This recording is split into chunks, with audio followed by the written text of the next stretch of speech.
What's up everybody? Välkommen till Teknikterapi.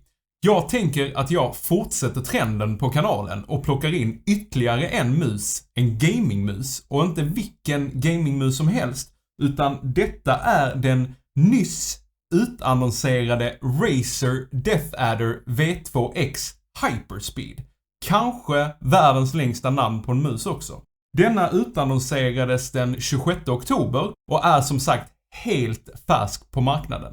Jag kan nog skryta lite med att jag är förmodligen en av de första i Sverige som faktiskt har den. Wow. Jag är i alla fall grymt taggad, så vi rullar introt. Let's go!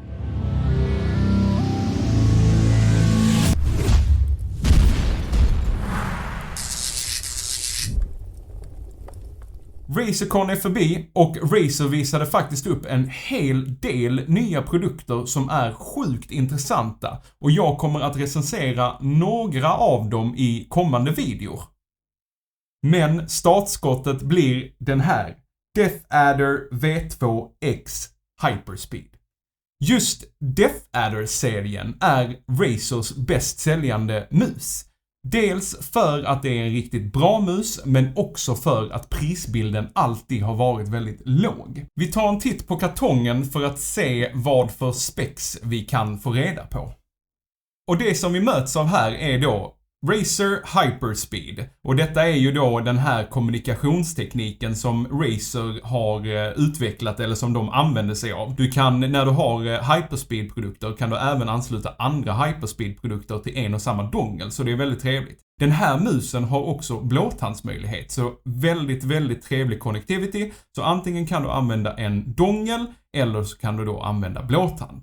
Det vi läser här, Razer DeathAdder V2X Hyperspeed som den då heter. Vi har Award-winning ergonomic design, Ultra Fast Razer Hyperspeed Wireless, och det här är väldigt trevligt. 235 timmar batteritid med då 2,4 GHz-nätet, alltså Hyperspeed, den här dongen. Med Bluetooth så går det nog ner något, har jag för mig, men jag ska kolla upp det här. Jag lägger in någon liten disclaimer här som säger vad batteritiden är med blåtanden.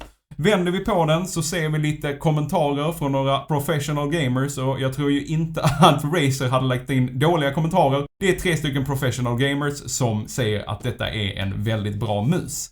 Tittar vi på den här sidan så ser vi loggan, och så ser vi någonting som faktiskt är, alltså det är ju bra av Razer att de har valt att göra så här. Här står det Printed with Soy Ink. Så Razer använder alltså sojabläck för att då färgsätta den här musen. Trevlig grej, det är en kampanj som Razer kör med som heter Go Green with Razer, och det passar ju ganska bra för att Razer färger har ju alltid varit gröna. Tar vi en titt på baksidan så kommer vi egentligen till det mest intressanta. Det som vi läser då är 235 hours battery life, det vet vi.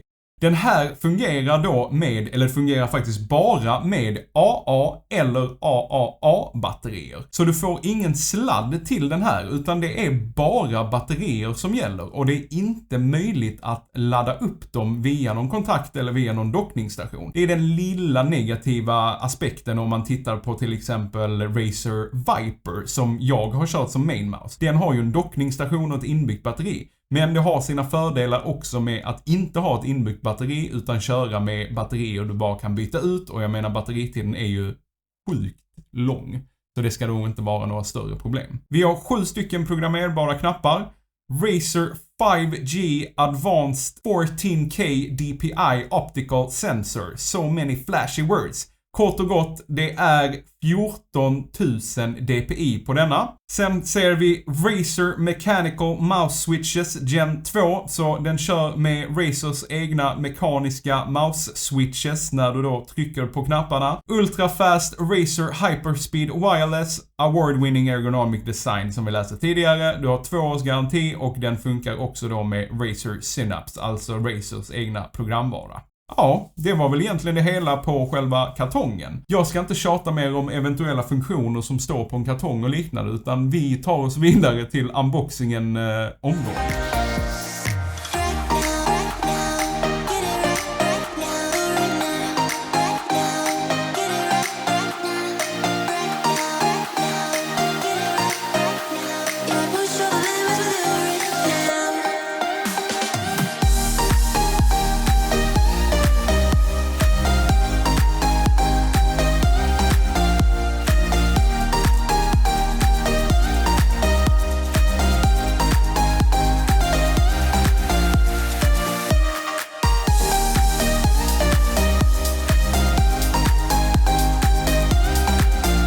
det som vi fick i kartongen var ju självklart musen. Vi fick ett AA-batteri, funkar även med AAA, tänk på det. Sen fick vi en instruktionsbok som vi lägger till sidan för att jag tror inte jag behöver instruktioner för en mus. Och sen så fick vi ju de trevliga racerklistermärkena som man brukar få till. Mycket trevligt, här kan man då smycka ut sitt pojkrum eller vad man nu vill göra, men de lägger vi också till sidan. Om vi har musen här framför oss och tittar ovanifrån, jag lägger batteriet här så länge, så gör man så pass enkelt att man, nu ska vi se, nu rullar det iväg, men strunt i det. Man lyfter upp den här bak. Om ni tittar, nu ska vi se så vi får det rätt här. Om ni tittar här så finns det en liten ögla eller vad man ska säga. Så man gör så här, jätteenkelt. Och så lyfter man bara av själva topplocket. Sen har vi här plats för ett AA eller ett AAA. Och även här i så ser vi själva The Dongle, den lilla dongen som då ansluter till 2,4 GHz-nätverket, och det är ju då USB-A. Men jag gör så här att jag stoppar i batteriet direkt så vi i alla fall har igång den. Jag tar bort den här lilla dongen och sen sätter man bara på den, så såg ni indikator. Att den blinkar här nu betyder kort och gott att den letar efter dongen. Vänder vi på den så har vi då riktigt bra såna här mousepads. Sen här nere så har vi 2,4 GHz eller off, då slutar ju den lysa såklart, eller blåtand. Och då får vi en blå indikator att den letar efter en blåtand. Mycket trevligt. Annars är det egentligen inte så mycket mer. Spexen har vi ju gått igenom. Det står samma saker ungefär här bak. Det är ju då de här 14 000 dpi-na och sen är det ju då en optical sensor här som läser. Om jag känner på musen så här så kan jag säga direkt att glidet är amazing. Det här påminner mig om när jag första gången kände på Razer Viper Ultimate som jag har här, som faktiskt är min go-to-mouse. Det påminner väldigt mycket om när jag kände på den. Nu har det ju gått över ett år sedan jag köpte den. Och det är klart, de har blivit lite slitna och det har kommit skit emellan och hela den biten. Men det här är verkligen så här fresh new face. Man känner, det här är bra. Känslan i handen är mycket skön. Jag gjorde en recension för någon vecka sedan om en annan mus med ett annat varumärke och jag får samma känsla nu att den ligger helt fantastiskt i handen. Och tittar vi på musen så har vi 2 stycken vanliga knappar, de här 2 sidoknapparna, men någonting som är speciellt med denna är ju de här 2 nya knapparna som sitter här. Och nu har vi inga knappar på den här sidan. De här 2 knapparna är självklart, precis som alla andra, programmerbara. De kan du välja att ställa in vad du vill med. Och mitt första intryck nu av att hålla så här, den ligger otroligt bra i handen måste jag säga, är att det är lite småsvårt att kanske komma åt dem. Nu ska jag sätta ner den här så jag får en verklig känsla. Den understa knappen är lite enklare att komma åt. Den översta är lite awkward att komma åt. Men jag tror det här är bara en ren vanesak. Känner vi på scrollhjulet så är det klassiska Razer-scrollen som är skön. Det är lite motstånd, det är ingen sån här free flow utan det är liksom olika hack. Någonting som jag föredrar. Jag har aldrig förstått varför man vill ha det här där den bara spinner utan det är men den är skön. Knapptrycken, det är ju good. Ingenting att klaga på. De här knapparna är faktiskt ganska stora, vilket jag tycker är otroligt skönt. De ger mycket bra respons. Och sen så har vi mittenklicken som är en riktigt skön klick. Det är verkligen en otroligt skön klick på den. Och som ni säkert vet så finns ju en Death Adder V2 sedan tidigare. Och skillnaden mellan Death Adder V2 och V2X, som denna då heter, först och främst är denna ju trådlös. Som jag sagt i tidigare videor så avskyr jag sladdar, så för min del är det underbart med en ny, spännande och trådlös version av den här musen. Och som sagt, sidoknapparna har ju flyttat upp här på den här sidan, vänster front eller vad vi ska kalla det. Spännande placering, kändes lite awkward, men jag tror bara det är en inlärningsgrej att man känner på det. Vissa kommer tycka detta är supernegativt, vissa kommer tycka det är superpositivt. Vi får helt enkelt se. Några specs har tyvärr justerats ner. För min del spelar det absolut ingen roll, och när jag säger att de har justerats ner så jämför jag då med den andra versionen av Death Adder. Den har inte lika hög DPI, jag tror att den andra låg på ungefär 20 000, den här ligger som sagt på 14 000. Det är några andra små grejer som också har justerats ner, till exempel hastighet och axeln har gått ner lite, men jag tror mer det är en issue för pro-gamers och det är ingenting som kommer påverka mig överhuvudtaget. Och nu tänker jag att jag ska pausa videon. Jag ska känna, klämma och se hur den faktiskt fungerar i verkligheten. Jag kommer köra lite League of Legends. Jag kommer köra det nya spelet New World som jag absolut rekommenderar, skitkul spel. Och jag kommer köra lite allmän surf. Ni behöver dock inte vänta i några timmar, utan jag kommer istället bara skicka över till mig själv omgående. Så, Feffe, berätta vad du tycker. Tack Feffe! Nu har jag kört musen och jag tycker den är grym. Formfaktorn är riktigt bra och den ligger otroligt skönt i handen måste jag säga. Den är inte lika låg som exempelvis då Razer Viper som jag har kört ett väldigt långt tag nu. Men det känns ändå inte klumpig utan det känns given i handen. Formfaktorn gör dock att den endast är gjord för högerhänta då. Så vänsterhänta får helt enkelt ta och titta på en universallösning lik då till exempel Razer Viper som funkar på båda hållen. Eller så får man titta på en mus som är gjord för då den vänstra handen.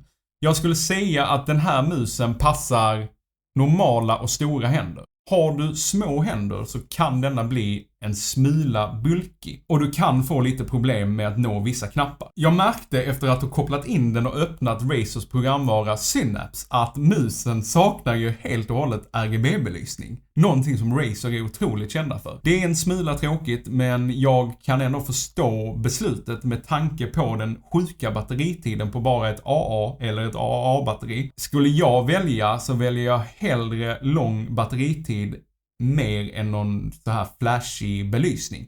Hellre batteritid utan tvekan. På tal om Synapse så kan du göra allt det vanliga förutom då just att styra belysningen för den inte har någon. Men du kan sätta in vad knapparna ska göra och ha olika makrokommandon och hela den biten. Du byter enkelt DPI med de två nya frontknapparna om du nu vill det. Som sagt, det är programmerbart. De flesta har väl kanske tre lägen då av DPI så att du kan då välja till exempel att du endast vill växla mellan 3 lägen. Sleep mode och allt sånt där är precis samma som alla andra mus från Razer.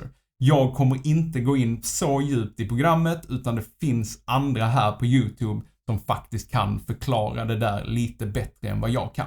Jag skulle säga att den här musen är perfekt för dig som ändå vill ha lite ergonomi, framförallt en spelmus eller gamingmus och som mig inte vill ha någon större sladd i vägen. Musen ligger på en lägre prisbild för att vara en så här bra spelmus vill jag säga. Priset du får betala är 600 spänn och för en trådlös mus från ett etablerat företag som Razer är det en toppenprisbild. Ett jämförpris med till exempel Razer Viper Ultimate, det är 1200 spänn. Death Adder V2 Pro ligger runt 1000 spänn och det tycker jag säger ganska mycket om denna musen. Musen finns tyvärr inte i några svenska butiker än så länge, men jag kommer att uppdatera beskrivningen här nere med länkar löpande när elektronikkedjorna börjar plocka in den i lager. Och gillar du det jag gör så tycker jag att du ska trycka på prenumerera och sen tryck gärna på tummen upp och sen så tryck på den här lilla notisklockan så får du en heads up nästa gång jag släpper en ny video. Until next time, tack för mig, ha det så bra, tjena!